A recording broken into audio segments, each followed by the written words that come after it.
Welcome to the Artist Academy podcast, a place where we focus on the business side of art to help you attract more customers, increase profits, and ultimately live a life of creativity and financial freedom. I'm your host, Andrea Earhart, and this week's episode features Cleveland, Ohio-based muralist Lisa Quine.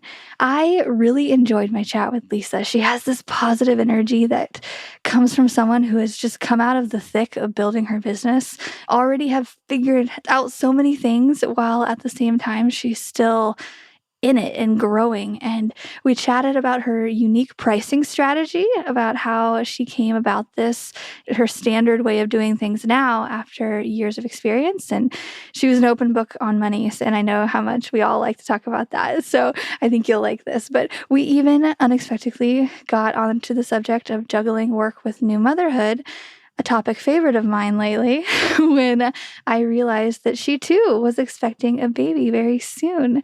Our chat goes a little bit of everywhere. I think you're going to like it. But let me know what you think about this week's episode with Lisa Quine. Hey there, I am here with Lisa. Hi, how are you? Good. How are you? I'm good. I'm excited to get to know you. I was creeping your Instagram right before this again, and your lettering is amazing and just so much color. And I just love everything you do. So how did you get started? Can you give us a little snapshot into how you got to where you are today? Yeah, the Cliff Notes, basically. I have always loved art. It's the one thing I did really gravitate towards growing up. In high school, I took it a little more seriously, and I knew that's what I wanted to study in college, but I also graduated high school in 2008 when the economy wasn't doing so well. So I thought graphic design was the answer to like stay in art, but also like maybe guarantee a job after graduation, because who knows at that point where the world was going. Fast forward like 4 years, learning what graphic design even was, learning what typography was. I always did have a fascination with lettering. I just didn't know what it was. Like I would doodle. I was definitely emo in high school. I doodled lyrics on like in my notes and stuff all throughout high school and college. But college is where I learned typography, so I could refine like that hobby a little bit more. And so after graduation, I got a job in advertising as an art director, like kind of continued on the track where I thought I would just like, be in advertising forever and maybe eventually become a creative director. But I started doing lettering on the side and I would post it on Instagram. People would ask me like, oh, can you do this like wedding shower gift for a friend? And all these small commissions by friends and family eventually turned into bigger projects like magazine publications and stuff. So this is all outside of my full-time job. And because I think Cleveland is it's a big city with a small town feel, I was able to quickly like build a network of people. And I do love networking events. So I try to get my name out there as much as possible. And all these commissions turned into murals. And eventually I was getting married and I landed a 6-wall mural. And I thought it was just a sign from the universe to try to do this like full time. I had the comfort zone of if I fail, like at least I'm married, I have healthcare and all that. And I did save like a ton of money too, because I was so paranoid and scared to go full time freelance. I did that back in 2017 and I've been working for myself ever since. Wow. And yeah, no, that was a great snapshot into all of everything. So, okay. And what's the biggest project that you've worked on so far? Well, I don't know about biggest, but the most insane experience. So I went full-time freelance in 2017. 2 years later in 2019, Cleveland had a contest or a call to artists about we're celebrating our sister city partnership with this small city in France, Rouen, France. And you get like, send us 3 pictures of murals you've done and we'll pick like someone in France will pick someone to go and paint, like collaborate with our French artists. So they picked me. I don't know why. I didn't have a ton of experience or like a huge portfolio, but I think they like the vibrant colors and they like that I did lettering. So the French artist painted this like very colorful background, and I just had to go and letter over it and kind of like interweave with their design. But like that was the first time I've ever been overseas, like never been to Europe or anywhere pretty much besides Canada. And so I was over there for 2 weeks. I didn't speak any French. They didn't really speak English, the artists. So, but they were just such nice, cool guys. But yeah, it was the most wild thing I've ever done. And that was the highest mural. It was on the side of a gymnasium, and I am terrified of heights. At one point, I'm painting like the highest letter that's close to the top of the building, and their lift hit mine like on accident. They kind of gave it a love tap, and I thought that was it for me. I was like, okay, oh my God. What a note to end on. Oh my God. Yeah, I would have peed my pants up there. Right. But yeah, that was an unforgettable experience.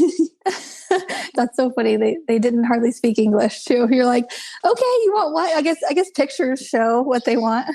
Right. They picked out the quote. It was all colors are beautiful. And it was just like a nice inclusive saying. It was short. So yay for me. But yeah, I like do everything on the iPad. So I took a picture of what they painted and or their design, and I quickly just like lettered over it. They're like, yeah, we like that. So, whoops, sorry. It was nice and easy. That's awesome. I also use the iPad. Do you use Procreate, or what kind of? Yeah, I remember when everyone was first starting, like buying the Apple Pencil and the iPad, and like everyone was on Procreate. So they kind of like have the monopoly on the business, right? Like, I don't know anyone that uses anything else besides maybe Adobe Draw, but everyone uses Procreate. Yeah. And have you found that knowing how to letter has given you any kind of like upsell into anything? Because you mentioned that, you got this because you think it's because you had lettering skills. And I found that because I know how to do straight lines or even like certain kind of calligraphy, it's helped me. It's given me a leg up. That's what I'm saying. Do you feel like that has the same for you? Absolutely. I mean, there's a bunch of artists here in the community, and I feel like everyone has their own style or like niche, and like lettering, it kind of separates myself from other artists in competition. So that's always been nice. But like, it feels weird because letters are just shapes. If you could draw a shape, you could draw a letter. I know there's like typography that goes into kerning and like what font style to use and stuff, but at the end of the day, it's just shapes. It is, but it's so intimidating at first. I feel like it's almost a different kind of mindset. It's like almost like a math mindset for doing like spacing and all the things. But yeah. Yeah, I see what you mean. Like trying anything for the first time is going to be a little intimidating, but once you do it, like even if you just start small in a journal, like that's where I got my start, and you can eventually scale up, especially with a projector. Yeah, especially with the projector. Yeah. My handwriting is actually not very good at all. Mine is terrible. Mine is chicken scratch. Like that's the most ironic thing. Like I have terrible penmanship. Exactly. Yeah, but it's like a different thing. It's like you're doing art instead of handwriting, I guess. Like focusing instead of jotting down the shopping list. Yeah. So where do a lot of your customers come from nowadays? I should be doing a lot more follow-up. Like I highly recommend at the end of the project or at the beginning of the project, ask, how did you find me? But for some reason, I'm always focused on, what artwork do you want? Where do they find me? I mean, I guess Instagram, word of mouth, and murals are really good billboards for your work. And so a lot of projects have come from like, I saw your mural over here and I wanted something similar like that for our office. So it's like almost like the work itself too, like in real life, it's a good advertisement. Yeah. And so say I come to you and I'm like, hey, I saw your work over there on this other building. I want to create a mural for my business. It's 20 foot by 20 foot and I want a certain kind of design. How do you price?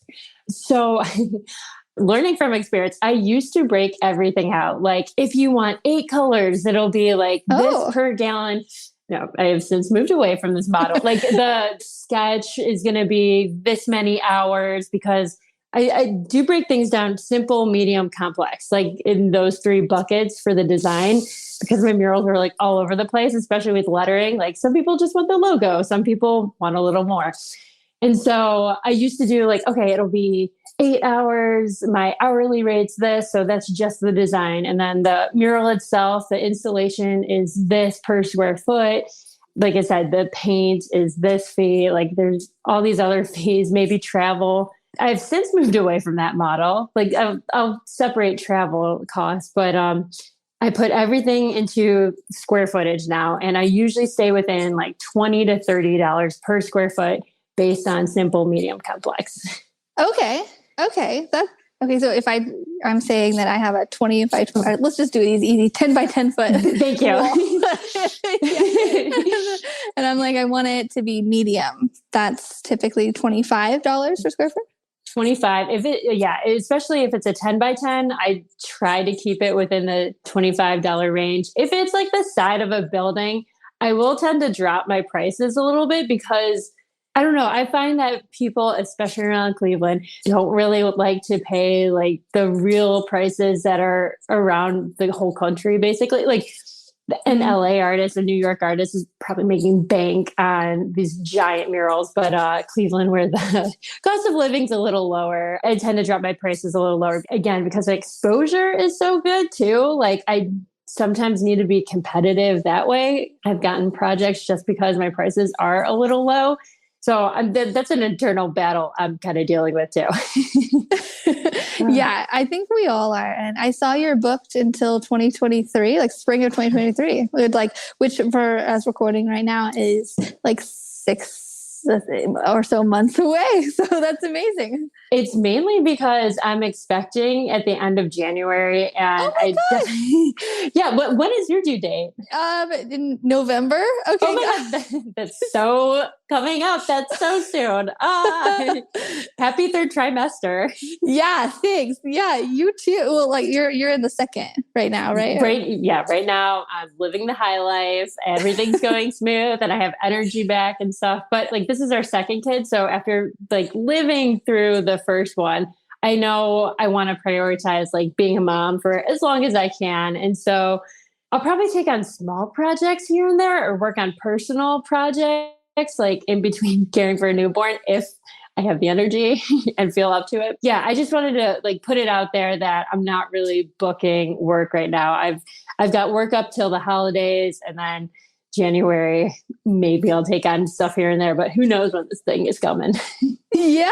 Oh, I don't like how are you scheduling around that time? This is my first, so I don't know. So I am full of questions. I'm all ears right now for you because this is your second. So yeah, I have a couple things planned for March and April, and I've just kind of told them I don't know I don't know if I'm going to get bored or what was it like for you easing back into it?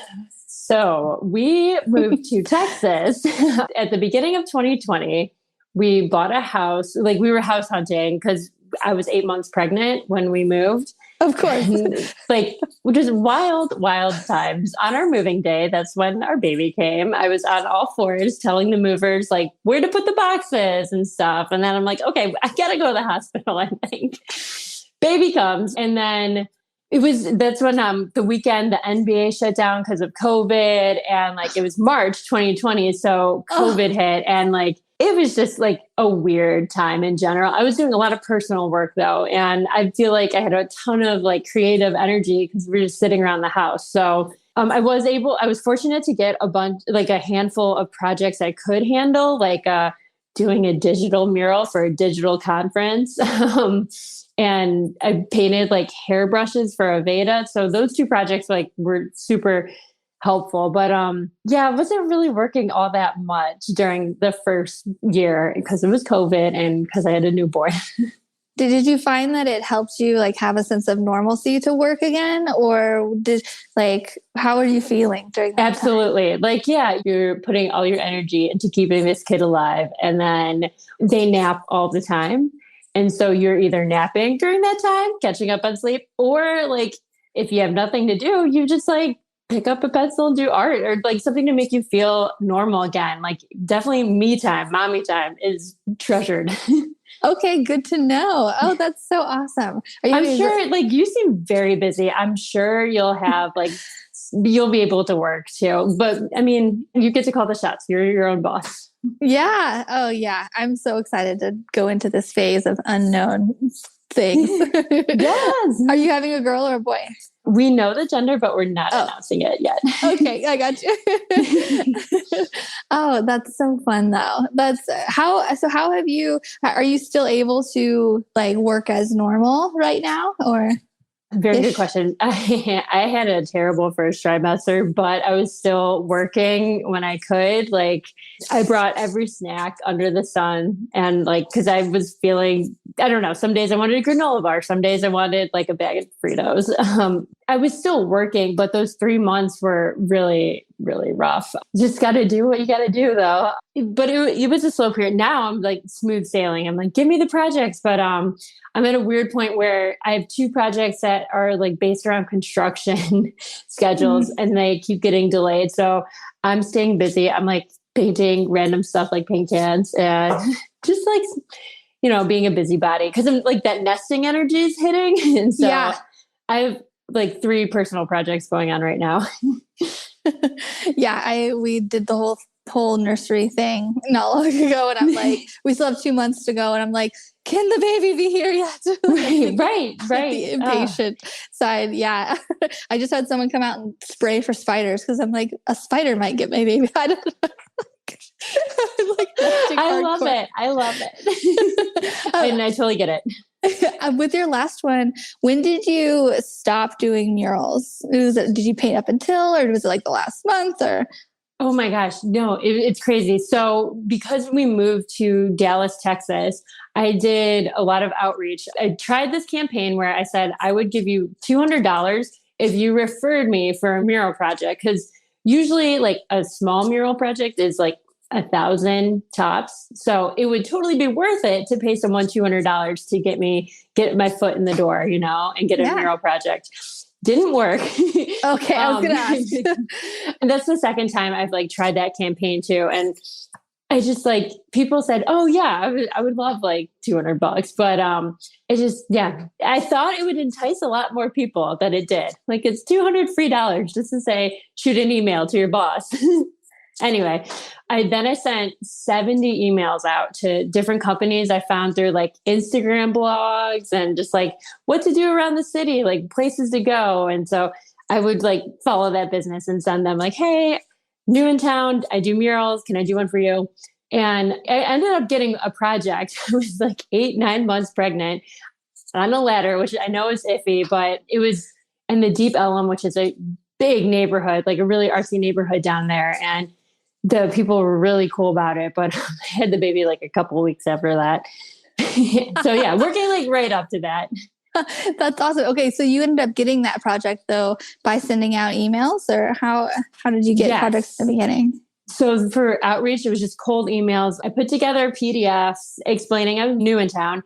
Here are my rates. I have somewhat of an Instagram following, so your business will benefit from like just like my social media too. And I thought too, like if they had a PDF to open and the email, like right then and there, instead of a link, like that was helpful too. It saved them some time.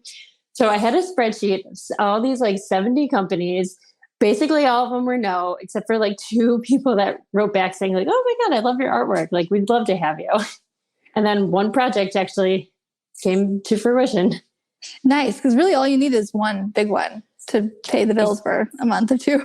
Exactly. So I ended up having 3 total projects in Texas before we moved back home to Ohio.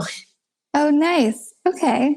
Awesome. Do you have any more advice for artists who are just starting out in that area of like they want to be a muralist and it's still a little intimidating to paint large scale, but they're learning and they're just now getting their portfolio?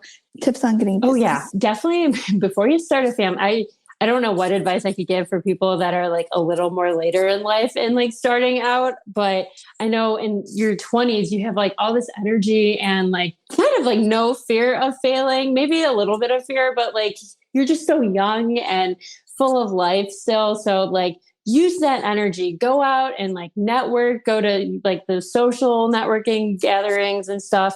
I know there used to be a lot of girl gang groups when I was coming up in my 20s, and I would like go to those meetings and just like, talk to other female entrepreneurs. That was super helpful. I hired a business coach. That was also helpful too.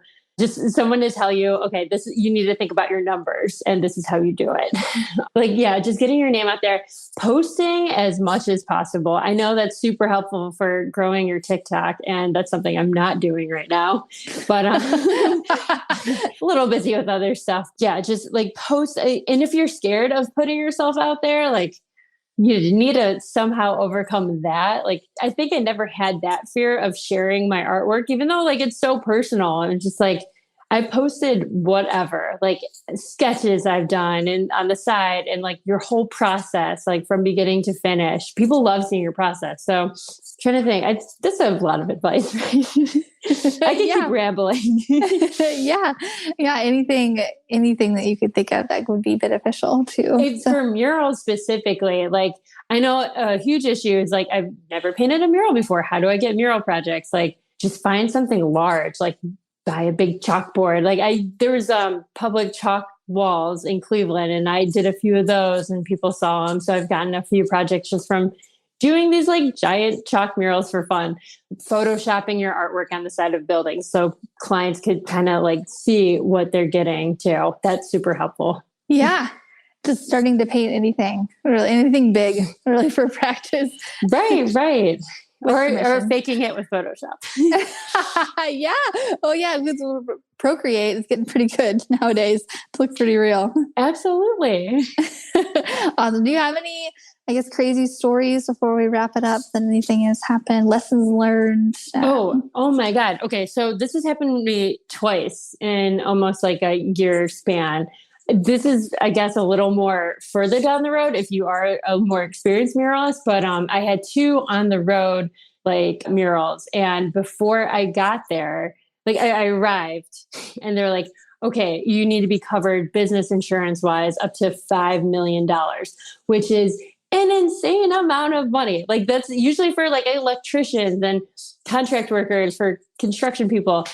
And so I spent like 2 full days waiting for approval, like calling insurance companies, making sure I got covered like $5 million, which it was a nightmare basically. But I found a group that would cover me umbrella like for $4 million, and they're like, okay, we'll like make an exception here. But I'm like, I talked to other artists who had the same client in different cities, and they're like, oh no, like they were able to waive it. Like 1 million to 2 million is how usually what an artist or muralist gets covered for business insurance. But yeah, they were able to waive in their city, and for some reason headquarters would not allow it for me.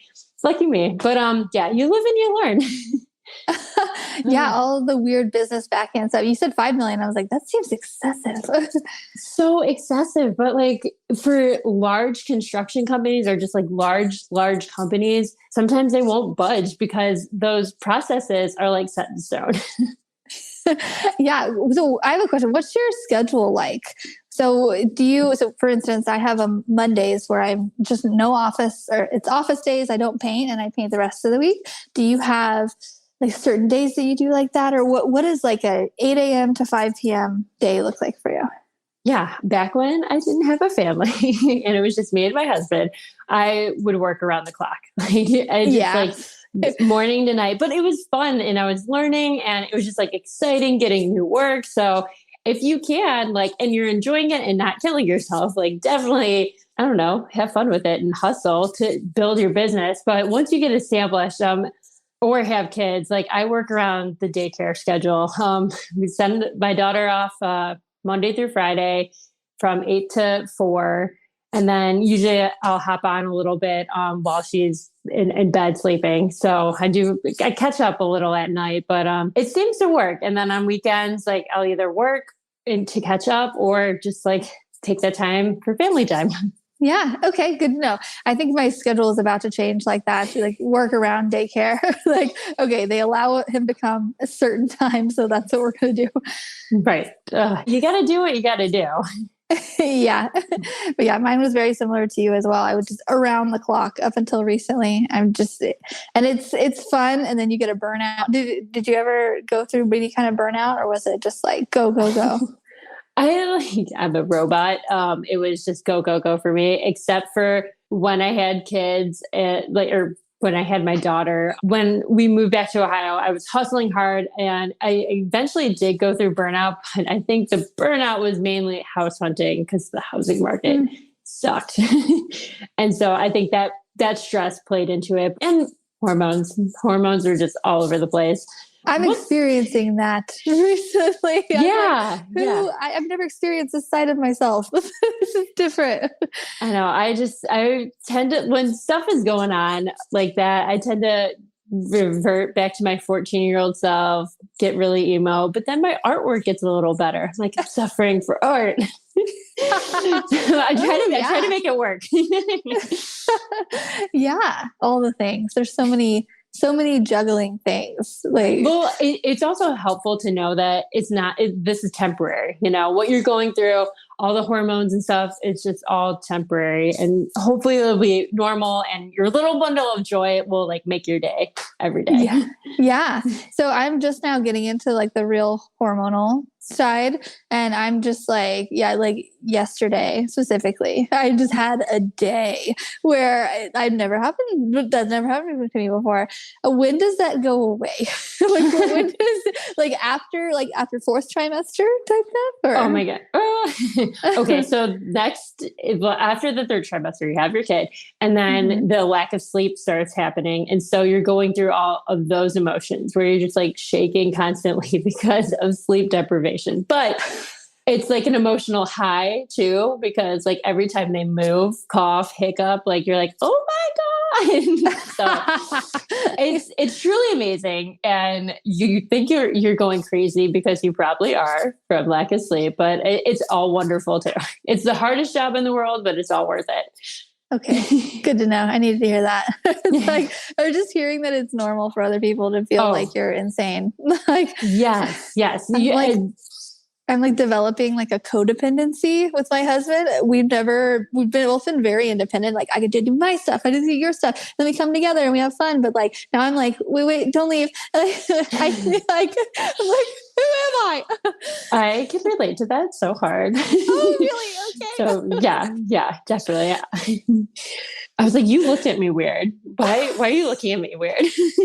Are you mad at me? What's wrong? Did I do You don't love me like you used to. it feels very much like the rom-com phase. I don't know, where I'm overly emotional, but it's all good. It's all good, and it's all worth it. And what you're going through is temporary. That's my mantra. Okay, that's good. I'm will I have my old self back? Yes. And I bet motherhood will even make you a better person. So not that you need it. I'm just perspective changes and everything. I needed to hear that. Okay, good. But it's also, I'm interested to see if your style changes at all, or how your how it affects your murals and stuff. Oh yeah. It's just exciting to see. When did that happen to you? And when did it happen? If it did? I just thought okay, I don't want motherhood to feel like a setback, because in a lot of ways it could, you're putting your career on hold to raise this kid. And so what I did, I tried to fix my goals. It used to be, I'm going to try to do as many murals as I can per year. This past year, I was okay, I'm not going to go for a number. I'm just going to go for artistic development and try to do a lot more detailed murals than usual. So if you do I'm looking at my artwork and I have to have it up on screen so I remember what I do, because pregnancy brain. But over the years, it used to be really simple and really graphic, and sometimes they still are, but I have been trying to push myself to use more colors, make it a little more realistic, explore different styles. How do I develop as an artist? So I think that's the change. Yeah. How do you grow? Yeah. Oh, that's exciting. I didn't even think about that. I'm using a lot more blue and less pink lately. So that's different. Where'd the glitter go? Yeah, exactly. Yeah. Awesome. Well, thank you so much for coming on and talking about. I wasn't even expecting all the motherhood stuff, but it's just good to just talk. Yeah, shoot me a DM whenever too. Like I know it could be lonely too. I went through a lot of loneliness, probably because of COVID, but it's always helpful to say like, "Hey, this is normal." We Googled everything too under the sun. Like the baby's doing this. Am I failing as a parent? No, that's normal. Yeah. Oh man. Phase of life. Because thank you again for coming on and just talking all the things, and we will keep in touch. Thank you so much for having me. This was a blast. And it's just so exciting talking to a soon to be mom. And congrats on everything. And I hope everything goes smoothly and you have a good baby that sleeps through the night soon. Me too. I hope so too. We're just going to put that out there. Yeah. Also, one thing, where's the best place for people to like stalk you online? I'm definitely most active on Instagram. So if anyone has a question on anything, I respond to DMs within a day pretty much.